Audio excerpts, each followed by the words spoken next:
De auto was aan het sputteren. Hij reed niet lekker. Misfires. En hoe kan dat? Nou, dat laat ik jullie zien, jongens. B38 motorblok. Zuigertje. Dit is de zuiger van de Vanos. Uitlaatgas Vanos.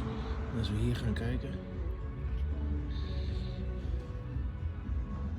zien we hier al dat dit er niet goed uitziet. Dit hoort niet zo. Eens kijken of we hier wat kunnen inschijnen. Gaat niet helemaal goed, zoals ik het wil.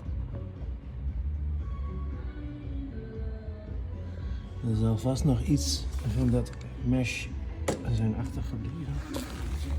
En als we hier naar kijken, vallen stukjes plastic uit. Valt gewoon helemaal uit elkaar. Het is gebroken. Waarschijnlijk door de weekmakers en houdt dit het niet lang vol.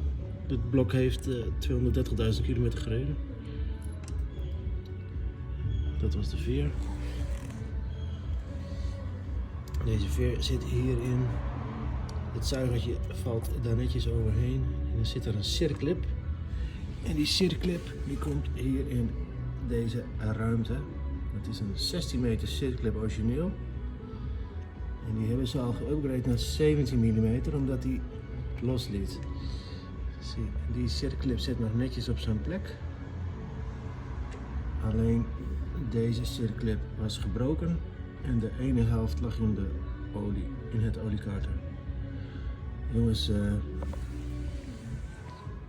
is nogal een klus omdat het blok er helemaal uit moet. In mijn geval, want het vliegwiel was ook maar zo'n grootje.